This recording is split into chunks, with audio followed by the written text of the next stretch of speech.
साहेबगंज जिले के प्रिंट और इलेक्ट्रॉनिक मीडिया के सभी बंधुगण का हृदय से अभिनंदन करते हुए और देश ही नहीं दुनिया के लिए एक दुखद सूचना जो थोड़े देर पहले ही हम सबके बीच में आई है। स्वर सम्राज्ञी भारत रत्न आदरणीय दीदी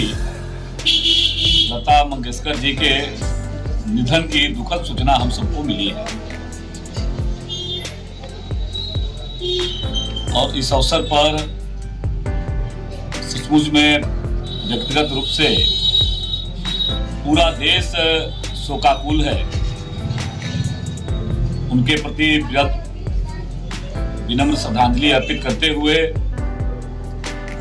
परमपिता परमेश्वर से हम सब प्रार्थना करते हैं कि ईश्वर दीदी अपने कला के क्षेत्र में हम सबके दिलों में, देशवासियों के दिलों में हमेशा स्थापित रहेगी और ईश्वर उस पुण्यात्मा को अपने चरणों में स्थान दे। इस शोक के घड़ी में परिवारजन और उनके चाहने वालों को इतनी शक्ति दे, इस दुख की घड़ी का सामना कर सके। उन्हें सत सत नमन करते हुए, क्योंकि यह कार्यक्रम भारतीय जनता पार्टी की ओर से पूर्व निर्धारित था, इस निमित्त आप सबके बीच में आज संवाद करने का अवसर मिला। हमारे आदरणीय जिलाध्यक्ष श्री रामधरस यादव जी, भारतीय जनता पार्टी के सम्मानित जिला के उपाध्यक्ष श्री संजीव डे जी, हमारे नगर परिषद के सम्मानित उपाध्यक्ष श्री रामानंद शाह जी, नगर के सम्मानित अध्यक्ष श्री पंकज चौधरी जी इस पत्रकार वार्ता में मौजूद हैं और आप सबका अभिनंदन करते हुए विगत 1 फरवरी को आदरणीय केंद्रीय वित्त मंत्री श्रीमती निर्मला सीतारमण जी ने संसद में वर्ष 2022-23 का केंद्रीय बजट पेश किया था। माननीय प्रधानमंत्री नरेंद्र भाई मोदी जी के सपनों के अनुकूल आत्मनिर्भर भारत और मेड इन इंडिया के भाव को समाहित करते हुए देश का आर्थिक क्षेत्र में देश हमारा कैसे आगे बढ़े, दुनिया के अंदर एक आर्थिक महाशक्ति के रूप में भारत कैसे स्थापित हो।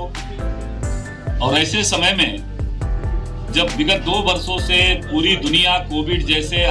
महामारी से लड़ रही है, जूझ रही है, वैसे समय में भारत को पुनः एक आर्थिक संपन्न देश बनाने की दिशा में आत्मनिर्भर भारत माननीय प्रधानमंत्री जी के संकल्पों के अनुकूल बनाने की दिशा में आजादी के 75वें वर्ष के अवसर पर माननीय प्रधानमंत्री नरेंद्र भाई मोदी जी ने जो उद्घोष किया है आजादी का अमृत महोत्सव मनाने का,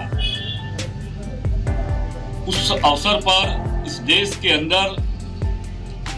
आत्मनिर्भरता, made in India, make in India, startup, ऐसे अनेक उद्यमों के माध्यम से, अनेक प्रयत्नों के माध्यम से, संकल्पों के माध्यम से वर्ष 2022-23 का बजट कह सकते हैं कि यह एक प्रकार से यह लोक कल्याण को, जन कल्याण को, गांव, गरीब, मजदूर, किसान, नौजवान, उसको उन्होंने समर्पित करने का बजट के माध्यम से काम किया है। बजट में जिन बातों को मुख्य रूप से समाहित किया गया और जो लक्ष्य निर्धारित किया गया वह देश का आर्थिक वृद्धि का दर 9.2% एक अनुमानित निर्धारित के लक्ष्य के साथ इस बजट को संसद के अंदर रखने का उन्होंने काम किया था। और जो बड़ी बड़ी अर्थव्यवस्थाएं हैं दुनिया के अंदर, उसमें से कई देशों की अर्थव्यवस्थाओं को से भी आगे जाकर के भारत की अर्थव्यवस्था को ले जाने की दिशा में बजट के माध्यम से प्रयास किया। देश के इस बजट में 14 बड़ी प्रोत्साहन योजना जो उत्पादन से जुड़ी है, जिसको कहा गया कि मेक इन इंडिया के माध्यम से जहां नौजवानों के हाथों में रोजगार उपलब्ध कराने की दिशा में 60 लाख नए रोजगार के अवसर पैदा करना,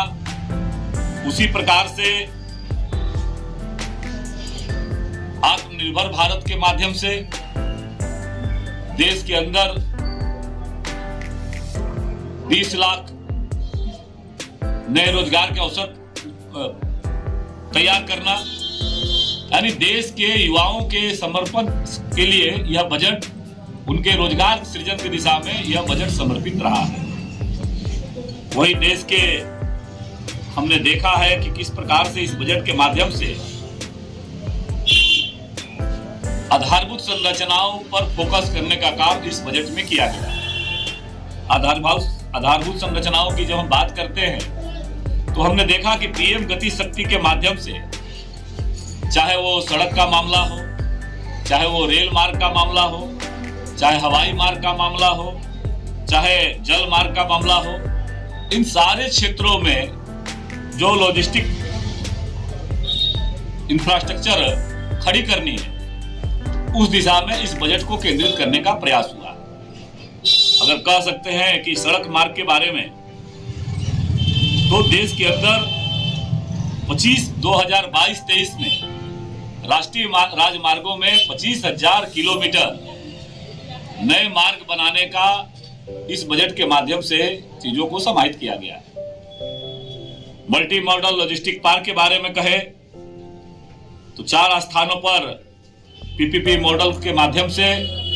नए लॉजिस्टिक पार्क बनाने की दिशा में भारत सरकार ने अपने बजट में इन चीजों को समाहित करने का काम किया है। उसी प्रकार से हमने देखा है संसद के अंदर जब माननीय वित्त मंत्री जी बजट भाषण दे रही थी, तो उन्होंने अगले 3 सालों तक एक द्रुतगामी ट्रेन के परिचालन के बारे में उन्होंने उल्लेख किया था, और वह उल्लेख था कि 400 उत्कृष्ट मतलब अंतर्राष्ट्रीय मानकों के अनुकूल ट्रेन का परिचालन, वंदे भारत ट्रेन, 400 नई ट्रेन चलाने की कार्य योजना बजट के माध्यम से परिलक्षित हुई। उसी प्रकार से अन्य क्षेत्रों में भी एक स्टेशन एक उत्पाद, जैसे माननीय प्रधानमंत्री जी ने देश के 100 से अधिक पिछड़े जिले जो थे कई मानकों में, उनको विकसित करने के बारे में विचार किया। उसी प्रकार से उन्होंने एक लक्ष्य दिया कि एक जिला एक उत्पाद, यानी किसी खास जिला में एक उत्पाद जो उस जिला को पहचान देगा, देश के अंदर जो जिले हैं उस जिला को विशेष पहचान देगा, तो उसी का नाम उन्होंने बजट के माध्यम से एक स्टेशन एक उत्पाद, यानी एक खास क्षेत्र जो है वो एक विशेष उत्पाद के लिए जाना जाए, ऐसा फोकस करके पिन पॉइंट करके उसको बजट में उसके लिए सारी आधारभूत संरचनाएं खड़ी करने के बारे में विचार हुआ। उसी प्रकार से गेहूं और धान की खरीद के लिए 1,63,00,000 किसानों को 2,37 लाख रुपया सीधे भुगतान करने की, 237 करोड़ सीधे भुगतान करने की कार्य योजना पर चर्चा हुआ। जिस क्षेत्र से झारखंड के अंदर हम सब लोग आते हैं, जो माननीय प्रधानमंत्री जी ने इस बजट के माध्यम से बार बार उनका फोकस रहता है प्राकृतिक खेती के बारे में, और इस तरह से रसायन मुक्त खेती से हटा करके प्राकृतिक खेती करने की दिशा में हम सबका सौभाग्य है कि माँ गंगा का हमारे यहाँ सानिध्य मिला है। इसलिए माँ गंगा के किनारे जो भी क्षेत्र पड़ते हैं वो एरियल 5 किलोमीटर तक रसायन मुक्त खेती करने की दिशा में टोकन के रूप में प्रारंभ में इस अभियान की भी शुरुआत इस बजट के माध्यम से की गई है, ताकि साहेबगंज से जिला है झारखंड का, इस जिला को भी, इस साहेबगंज खास करके राजमहल विधानसभा क्षेत्र में जो गंगा का किनारे का हिस्सा है, इस इलाके के लोगों को भी ये होने वाला लाभ मिलने वाला। उसी प्रकार से वर्षों तक देश के कई बड़े हिस्से थे जहां लंबी लंबी सिंचाई परियोजनाएं लंबित थी, उसमें से नदियों को जोड़ने की योजना थी केंद्र बेतवा लिंक परियोजना। उसके माध्यम से नदियों को जोड़ करके जहां सिंचाई की सुविधा उपलब्ध नहीं हो पाई है, जहां पानी की सुविधा उपलब्ध हो पाई है वहां पानी की उपलब्धता कराने के बारे में विचार करना, कौशल विकास के क्षेत्र में प्रयास करना, पीएम ई विद्या के माध्यम से 200 चैनलों, टीवी चैनलों पर जो सुदूरवर्ती क्षेत्रों में रहने वाले हमारे नौनिहाल है वहां तक भी आधुनिक शिक्षा मिल सके, इसके बारे में बजट में यह विचार हुआ है। डिजिटल स्तर पर शिक्षा के क्षेत्र में, माध्यमिक शिक्षा के क्षेत्र में भी महत्वपूर्ण प्रयास हुआ है। उसी प्रकार से स्वास्थ्य क्षेत्र के बारे में भी इसमें इस बजट के माध्यम से उसको किस प्रकार से 23 टेली मानसिक स्वास्थ्य केंद्र को स्थापित करना, राष्ट्रीय टेली यानी डिजिटल मानसिक स्वास्थ्य कार्यक्रम शुरू करने के बारे में विचार, अनेक प्रकार के नए अनुसंधान इस क्षेत्र में, स्वास्थ्य क्षेत्र में करना। उसी प्रकार से आंगनबाड़ी को सक्षम बनाने के लिए देश के आंगनबाड़ियों को सशक्त बनाना, ताकि उसके माध्यम से प्रारंभिक बच्चे जो ग्रामीण परिवेश के बच्चे हैं उन नौनिहालों का जीवन बदला जा सके। 2 लाख आंगनबाड़ी केंद्रों को सक्षम बनाने के बारे में बजट के माध्यम से प्रावधानित करना। हर घर नल से जल, जो एक बड़ी ही महत्वाकांक्षी योजना है माननीय प्रधानमंत्री जी का, कि आजादी के अमृत महोत्सव हम जो मना रहे हैं, ऐसे में सभी घरों तक हम शुद्ध पेयजल तक उनको पहुंचाए। इस दिशा में वित्तीय वर्ष 2022-23 में 3 करोड़ 80 लाख घरों तक पानी पहुंचाने के लिए, घर घर जल आपूर्ति पहुंचाने के लिए 60,000 करोड़ इस बजट के माध्यम से अंतर्निहित करने का प्रयास हुआ है। प्रधानमंत्री आवास के तहत जो उन्होंने, आदरणीय नरेंद्र भाई मोदी जी ने देश के लोगों के, सामान्य जनमानस के सपनों के अनुकूल,